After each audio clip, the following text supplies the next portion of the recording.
Olá, tudo bem? Bem-vindo a mais um vídeo pesquisa do canal Produção Animal com Conservação Ambiental. Neste vídeo, nós vamos apresentar a pesquisa intitulada Três dimensões ambientais de bovinos de corte em confinamento: água, nutrientes e terra. Esse trabalho tem autoria de Taisla, eu que apresento para vocês, Júlio Palhares, a Luciane Martelo, Sérgio Raposo de Medeiros e a Jordana Ribeiro. Bem, nós vivemos uma situação de mudanças climáticas com eventos climáticos cada vez mais intensos e extremos. Certamente esses eventos irão afetar no desempenho dos bovinos e esses impactos são multifacetados. Podem se dar no consumo de água e alimentos, nos padrões comportamentais desses animais e na eficiência para converter os produtos da alimentação em nutrientes, no caso aqui, carne. O sombreamento artificial é um dos artifícios que nós temos para oferecer conforto térmico a estes animais frente a esses extremos climáticos, porque sabidamente essa sombra ela pode reduzir a exposição do animal a condições de estresse térmico. Então, avaliar as eficiências hídrica da terra e dos nutrientes na produção de carne bovina é crucial para o desenvolvimento de estratégias que otimizem a utilização desses recursos. Portanto, como objetivos, essa pesquisa apresenta avaliar as eficiências hídrica da terra e de nutrientes em confinamento de bovinos de corte empregando sombreamento artificial.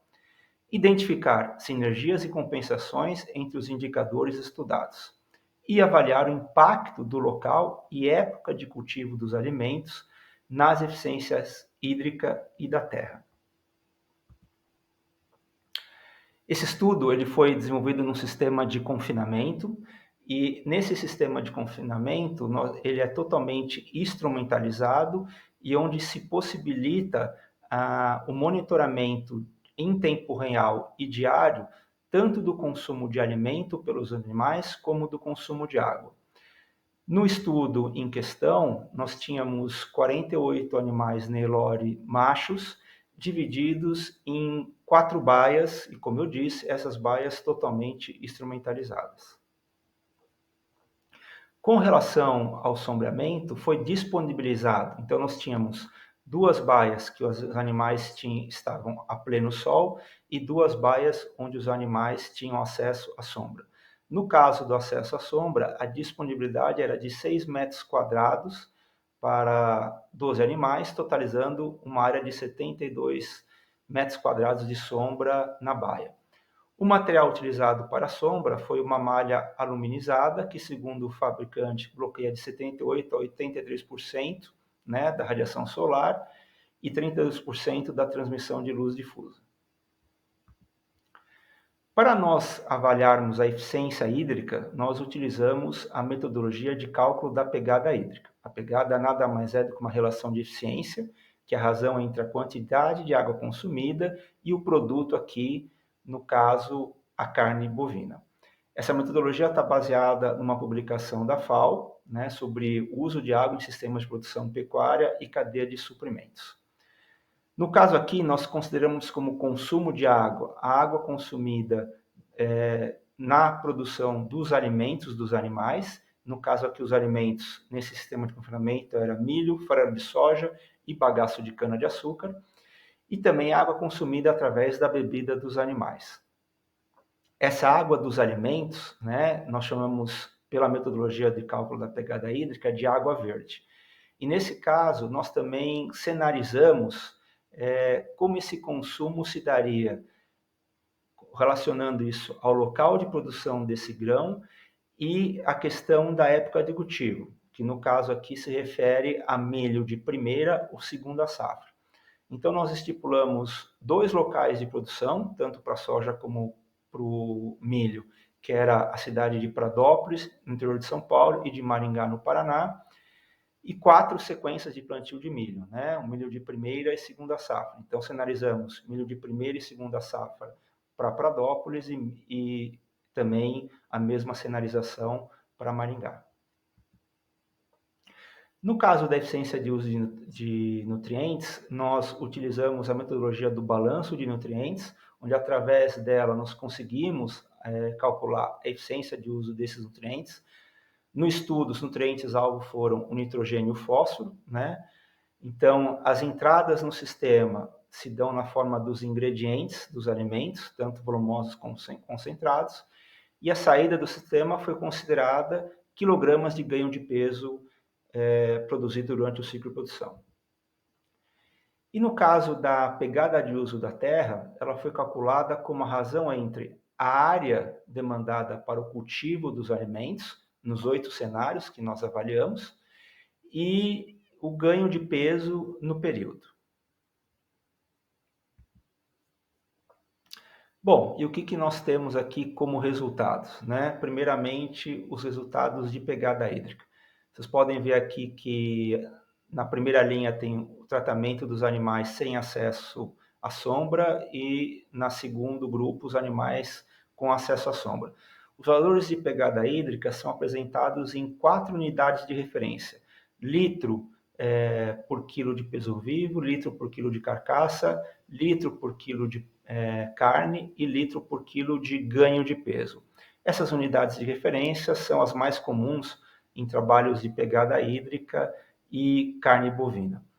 E aqui as 8 colunas, né, representam os 8 cenários. Então, por exemplo, na segunda coluna nós temos a soja produzida no Paraná e o milho produzido no Paraná, milho de segunda safra. Na última coluna seria soja produzida em São Paulo e o milho de segunda safra produzido em São Paulo.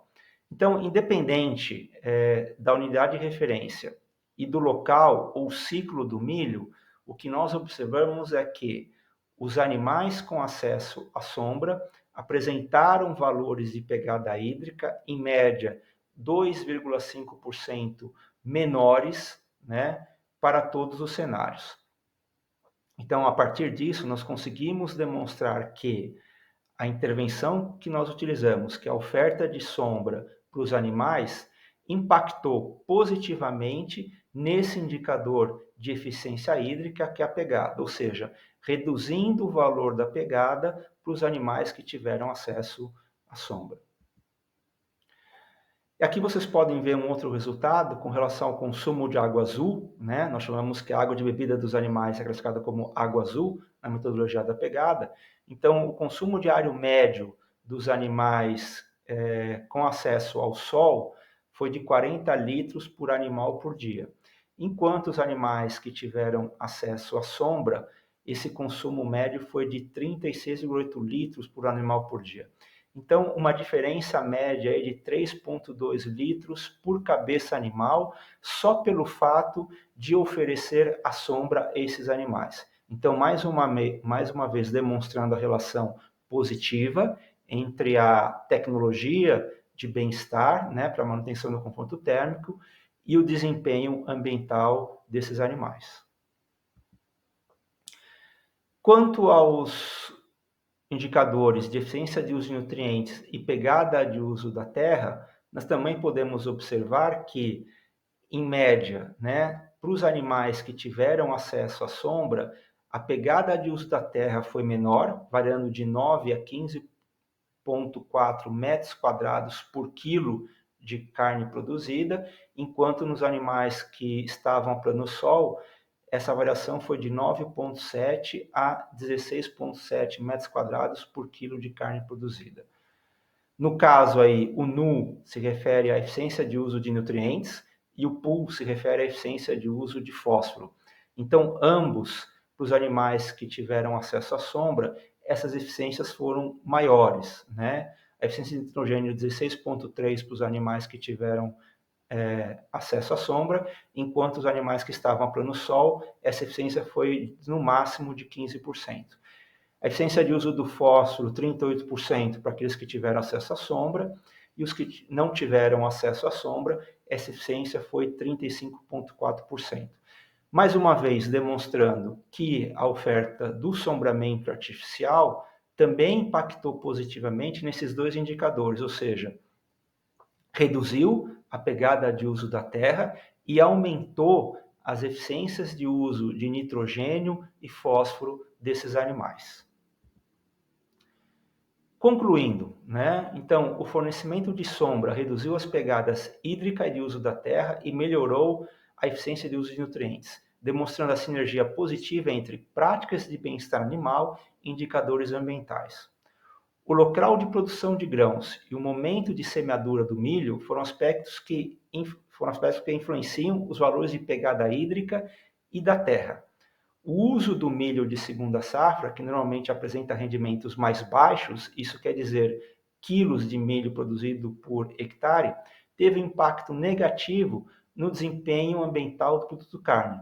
Por quê? Como a produtividade do milho de segunda safra é menor do que a de primeira safra, isso vai impactar a pegada hídrica do milho, que vai ser maior no milho de segunda safra, o que vai impactar negativamente a pegada hídrica do produto carne.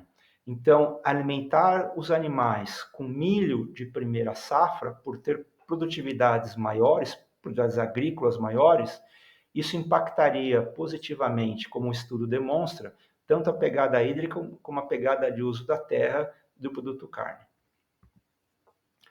Bom, esse estudo está publicado nessa revista Science of Total Environment. Na descrição do vídeo vocês têm o DOI dessa pesquisa, onde vocês podem ter acesso ao trabalho na íntegra. Essa pesquisa teve apoio financeiro da CAPES, através de uma bolsa de estudo, e é uma parceria entre a FZEA e a Embrapa Pecuária Sudeste. Agradeço a atenção de vocês, em assistir mais esse vídeo pesquisa. Convido a vocês a assistirem outros conteúdos do canal Produção Animal com Conservação Ambiental. Encontro vocês num próximo vídeo pesquisa. Obrigado.